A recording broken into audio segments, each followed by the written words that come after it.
This is published by the Ayurvedic Institute. I don't think there's any real table of contents that lets me know. I think he taught a course there. Look, I have no idea when this was written. I wish they had a date on it. Yeah, not going to have a date on it. In any case, that's your reference. Okay. Subtle digestion. We're going to talk about subtle digestion. We're going to talk about amma and oges. And then I'm going to draw some of this out over a anatomically correct digestive system on my iPad. Okay, are we ready for this? First of all, why don't we start with this? What is subtle digestion? Before I tell you what it is, like, what is it? What do you think it is? I'm going to just be picking sesame seeds out of my teeth the whole time, so FYI on that. Don't mind me. What is subtle digestion? Energetic and emotional digestion. Yeah. But the problem is digestion's in the word that we're trying to define. So subtle, so energetic and emotional what? Processing. Okay, good. Good.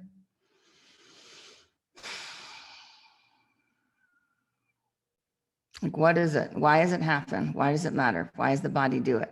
Energetic and emotional transformation. That's interesting. Breaking down into smaller components. Taking what we need, getting rid of what we don't. Okay, good. Now we're thinking. The preparation field of energy before digestion. Yeah, but we can't use digestion in the definition. So we could borrow processing or transformation, I guess. Okay. Yeah. It's like something has to feed us. Yeah, that's good, Patrick. You're going and that's the right direction. There's something about the organism and the environment are not two separate things. Start with that. Because you don't exist without the environment that nourishes you. Right? Everyone in agreement? Like, we put you on the moon, how long are you going to last? I'd probably last, like, I don't know. What do you think? It's like less than 7 minutes, right? Like, so it's something around that. I don't know. You guys can Google that. How long can you last on the moon without oxygen? Okay. So you and your environment cannot be separate. So what is happening between you and the environment? Are you the same thing? Are you one? How do you, like, and this is where subtle comes in, because subtle, whenever you hear the word subtle, you're in a higher order. You just like bumped up an operating system. So physical and gross to subtle or essential. So essence comes into form. So when you talk subtle, you're talking more essence. You're talking in the subtler realm of how matter then will take shape. Okay, so subtle digestion is something, it's got to have to do with all those things that we just mentioned. Something about digestion is primarily how the environment outside becomes the environment inside. Yeah. And if you think about it, elimination, right? The environment inside becomes the environment outside. Poop is basically good compost. Your exhalation is the inhalation for the leaves of trees. So there's a very deep relationship of unity or oneness as the organism and the environment, as that consciousness self-identifies as the same thing. And yet there's this dance, there's this exchange. And we could say digestion has something to do with this exchange. I'm going to talk about this more in Master Review. I'm going to read this section for those in that course on bone medicine. This is an amazing book by Wolf Moondance. I bet Meridian's read this. Meridian, have you read this one? One of the things about mystical traditions is they don't see a separation between the organism and the environment. And that's healthy. That's what leads to healthy ecosystems. It leads to not just healthy ecosystems on the outside, taking care of you on the inside, but it leads to a healthy ecosystem on the inside, which is like, if you think about it, like Western medicine and allopathy now is all of a sudden onto the microbiome, which is great, because that's an understanding of like, oh, the ecosystem's also on the inside. Okay. Yeah, Meridian's right. I knew it. Okay, subtle digestion. Robert Svoboda. See, I talked long enough that we all got here. Good. Anything normally health-giving when taken into the body will act as a poison if improperly digested, and conversely, anything poisonous is health-giving to the body if it can be digested. Besides food, this rule holds true for every action and substance we imbibe in our lives: exercise, light, emotion. Indulgence of the sense organs with their objects acts as food for the mind. All diseases begin in the mind. Even indigestion occurs because of mental perversity, leading to dietary indiscretion. So mental indigestion is the first cause of disease. Mental indigestion can be diagnosed by the presence of emotion when an individual is confronted with a stressful situation. For example, when there's been a burglary in the house, the logical response is to inform the authorities and to attempt to prevent further loss. Ideally, emotion has no place in such a response. But if the mind cannot digest this event, how could something like this happen to me?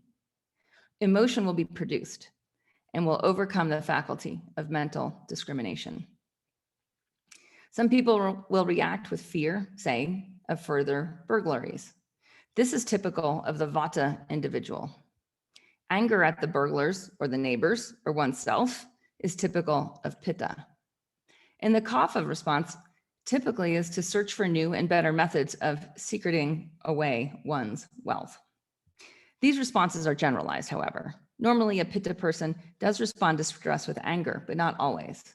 Also, anger is not limited to Pitta people. All humans become angry on occasion. However, the effect of anger on the body is always detrimental to Pitta. Fear always disturbs Vata. And greed always imbalances Kapha, irrespective of the individual's Prakruti or constitution. The power of the mind predominates over the response of the body. So again, there's the teaching from subtle to gross. The mind is more subtle than the body. The mind is in all cells of the body, right? So you have the subtle vibratory experience happening in the mind, imprinting on the cells. And what is it imprinting? If it's negative emotion, it's imprinting a vibration that then affects the processing. It diminishes the capacity of Agni. Okay, so the doshas diminish the capacity of Agni. Okay, you guys with me? Are we good? Should I keep going? We got one more page. Okay, this is on amma and oges. Amma is the result of indigestion. It is a substance that possesses all the qualities of mucus and, in addition, is toxic. Its toxicity is due to the fact that it is improperly digested. When the Agni in the Mahashrotas is unable to efficiently convert ingested food into Ahara Rasa, the result is amma. Now that sentence is the one I'm going to draw out on the iPad, and it's going to take me about 15 minutes to draw it out. So don't worry about technicalities there. Okay. It's a good sentence. It's a very good sentence. It just doesn't easily translate. Okay, so we left off with amma is toxicity. This amma then obstructs the Mahashrotas. Think of the Mahashrotas as mouth to anus, the big channel. Amma then obstructs the Mahashrotas and results in indigestion. If this indigestion is neglected, then amma will be absorbed into the body and will obstruct all Shrotamsi. Those means all the channels into which it can gain access. Oges is the ultimate product of digestion that acts as a receptacle for the subtle fire, Agni or Tejas, in the body. All substances and actions that increase rasa, rasa is the plasma, it's like what is made out of food as it becomes blood. All substance and actions that increase rasa will increase ojas, as long as the digestion is strong. And I would say that as long as is like a pretty high benchmark given the habits of modern culture and the food that's available at the grocery store. Okay. The causes of lack of ojas are the same as those of increased vata. Dry, stale food, excessive wind bathing and sunbathing, worry, fear, sorrow, fasting from sleep, old age, excessive loss of blood, semen, or feces, among others. And I would say the problem today, like that's an old problem with lack of oges. We just have a totally new problem given modern habits and modern diet. And I'll get into that in a minute too. So he's pulling that straight out of Charaka Samhita, ancient text a couple thousand years ago. And it's like, we don't have the same problems today. So to me, that's fascinating. Like that used to be a problem, right? It's not a problem right now. We have other problems. Okay. Any food ingested will result in oges if the body is healthy, and in amma if the body is diseased. This is so important to understand, you guys. Any food ingested will result in oges if the body is healthy, and amma if the body is diseased, which we all know now is also tied, well, if the mind is entertaining negative emotions on a regular basis, fear, anger, or greed. And greed is a little tricky. Greed shows up in a number of different ways: envy, jealousy, grasping. Okay, any food ingested will result in oges if the body is healthy, and in amma if the body is diseased. The process of nutrition may be interrupted between any two dhatus, that means any two layers of tissue, and prevent production of adequate oges. And I'm going to walk through this a little bit too. So don't worry about it.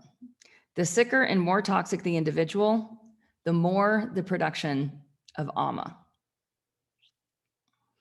So amma, and now I'm going to put this aside. So amma is the precursor of inflammation. Okay, so by the time you get to chronic systemic inflammation or chronic inflammation or systemic inflammation, it's all the same thing.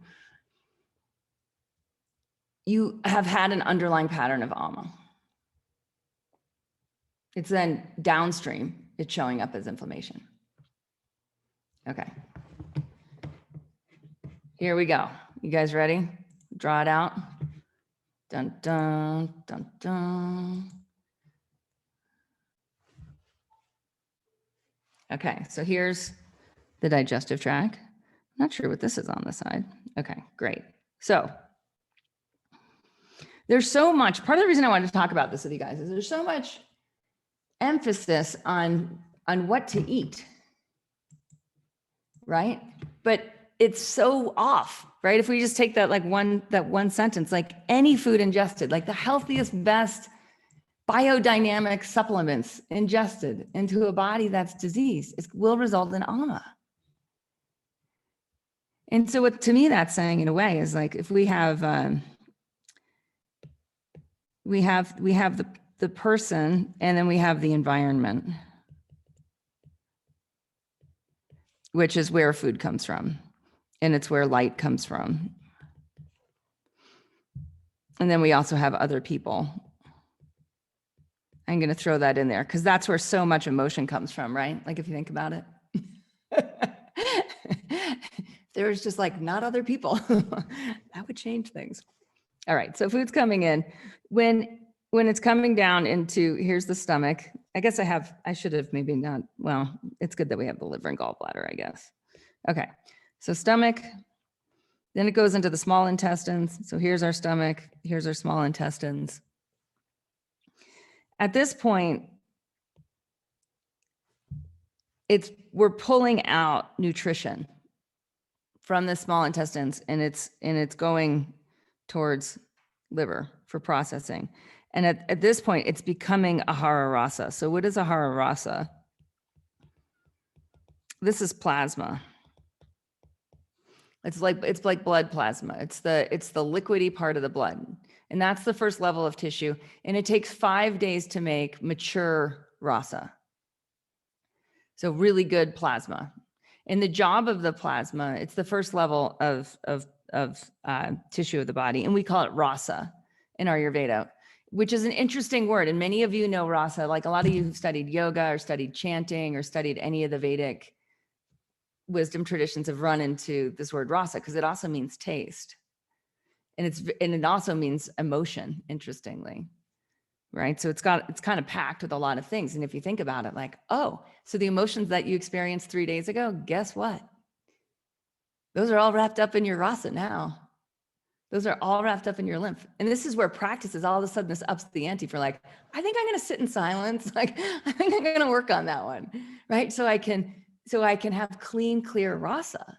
If oges, which is the immune factors, the sustaining factor, and I love how he defines oges as, or that it acts, part of it is that it acts as the subtle fire, the receptacle of the subtle fire of Agni and Tejas.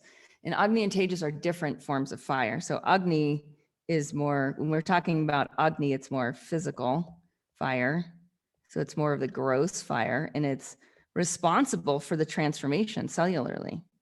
I think if I go to, I just want to find, yeah.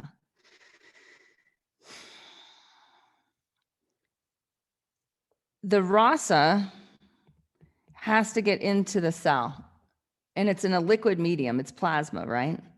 And it's carrying nutrition. Now, to the effect of what we're talking about with how amma gets created, how toxicity gets created, is you have, say, emotions. If anyone wants to type in a little emotional experience lately that may have been on the negative side, go in the chat. Like, what was it? What did it feel like? And I think it'll just give this a little bit more, this lesson a little bit more color. Let me see, how do I get my chat back?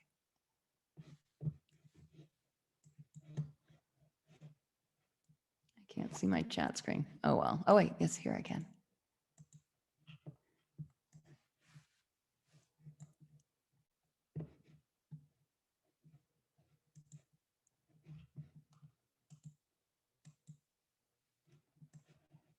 Oh, there it is. Okay, good.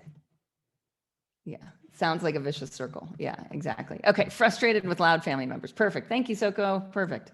Okay, so we have frustration. Frustration, if we unpack it, it goes to anger, which goes to excess pitta or toxic fire. This is toxic fire. Toxic fire, it burns stuff. It burns stuff that you don't want to burn in your cells, essentially. That's what pitta does. It's like, it's not just, when you talk about pitta as a dosha, it's toxic fire. When you talk about functional fire, it's Agni or it's Tejas. Agni is fire in the gross realm. Tejas is subtle fire.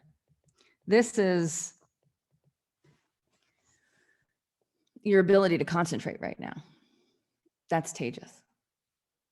Right, it's a subtler fire. It's your desire to be here and direct your attention a certain way to learn something, right? Like that's Tejas. It's your desire to be something more, to do something more. That's all Tejas. So it's that. But what Pitta does is it kind of messes with fire in the cell. So then if we go back here, what's happening here is this is flavored by Pitta or toxic fire. And it's really in a medium. It's in a plasma. So here's the plasma, right? This is the rasa. And it's trying to do its job. And its job is to nourish.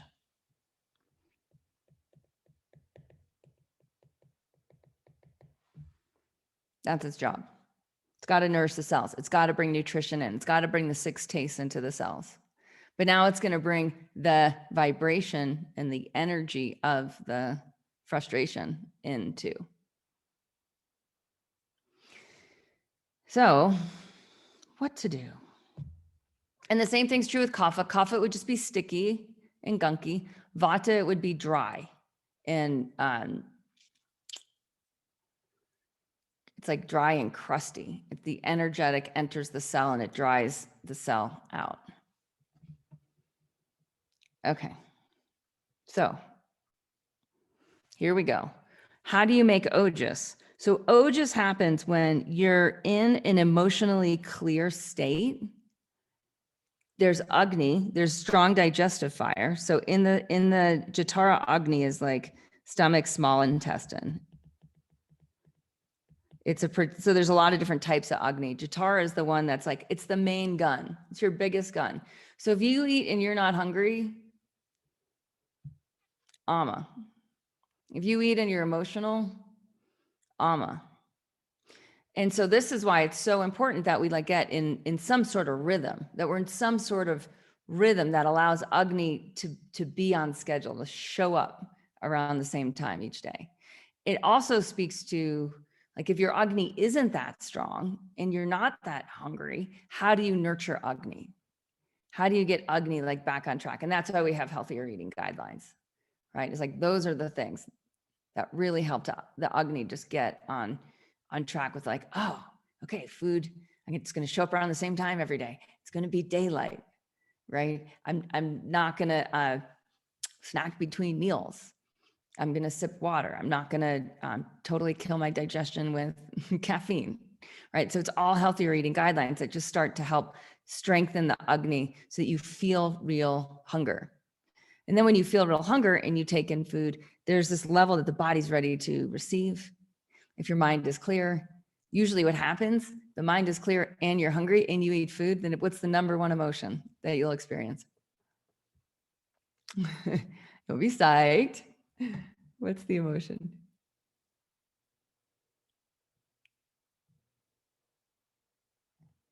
Satisfaction. Yeah. And gratitude, right? You're psyched. You're grateful. Yeah. So highest vibe emotion, right? It's like right up there, highest vibe emotion. Yeah. And then you'll also secondarily after that, you'll feel satisfaction. I would say that's downstream. It's a bit downstream, but yeah. Hunger satiation cycle. Okay. So when that happens, then the same thing, right? If we go back here, what happens then is that's what's absorbed into the cells. So now you have a high vibratory state, quality of mind also going in to nourish your cells. And the rasa nourishes all the different dhatus. It feeds all the different levels of tissue. It feeds the red blood cells. It feeds the muscle tissue. It feeds the fat tissue. It feeds the bone tissue. It feeds the bone marrow tissue. And if all that goes swimmingly, what happens is the reproductive fluid tissue, which is the last line, most intelligent tissue, right? It has the whole genetic package in it. If that goes swimmingly and that's created well, you build oges. Now you're building a field of immunity. You're building resilience and adaptability. And it's the receptacle of discrimination. So you simply get smarter. You don't waste energy. And so the whole system is designed, this whole system of digestion, absorption, elimination, the whole thing is designed for increased levels of efficiency that happen with increased levels of intelligence. And it's not a cognitive intelligence, it's an embodied intelligence. And that embodied intelligence, in my experience, like right now, modern day and age, like needs to be protected like a freaking fortress. And it gets protected by your daily habits, by all the daily habits, by the habit stacking and relaxing into the rhythm of that, because the rhythm of that will nourish the cellular Agni and it'll nourish the Jatara Agni.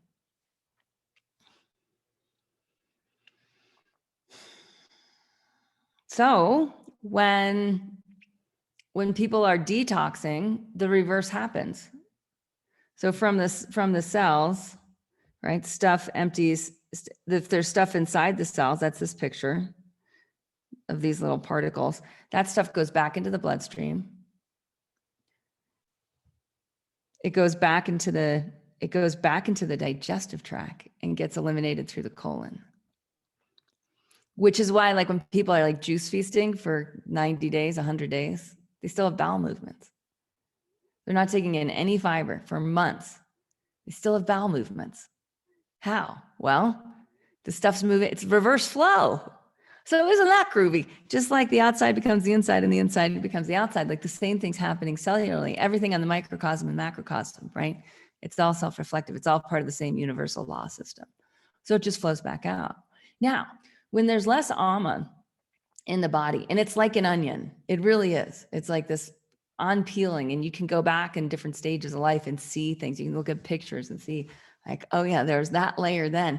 And when you see that picture in that layer, ask yourself, like, what was the emotional pattern of that? Right? Because there was one, like there was some emotional pattern, there's some psychological pattern or developmental pattern that then you transcended and evolved out of. You got kicked up a level and now there's more efficiency. When there's more efficiency, what happens between the environment food, light, other people, and your organism, so environment and organism, is it becomes increasingly subtle.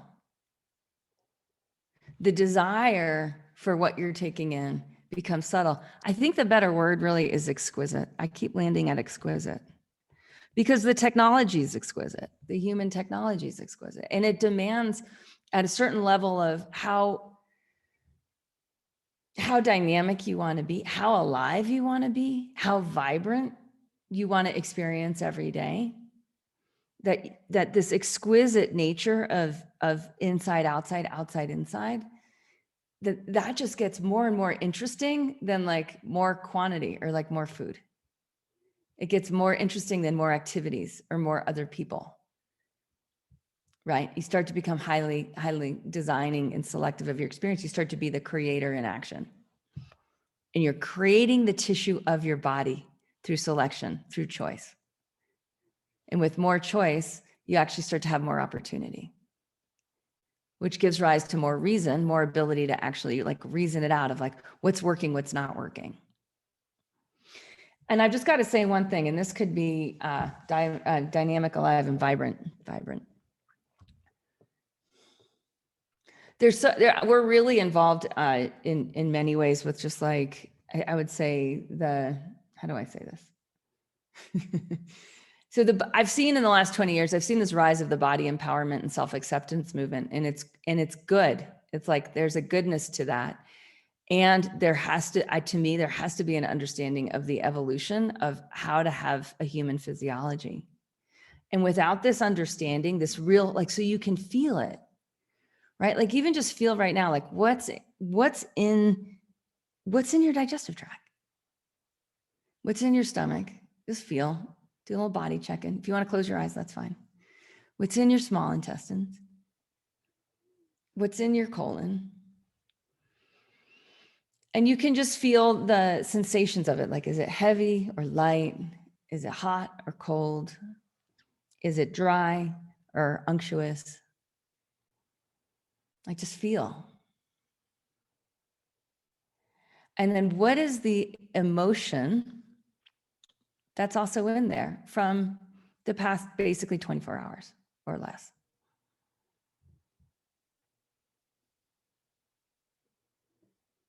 Is there ease and flow, or is there stagnation? These are the gunas in Ayurveda. There's these pairs of opposites that help us know what's happening. Hot, cold, heavy, light, unctuous, dry, moving, stagnant.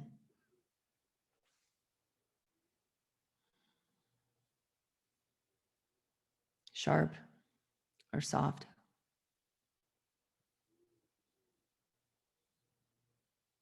And then feel into your blood, like feel into the liquidity of your physiology. So just this plasma, this circulating liquid, that which makes you squishy, not just all bone and muscle, but the juice. And what's the flavor of the juice? What's the flavor of your plasma, of your rasa?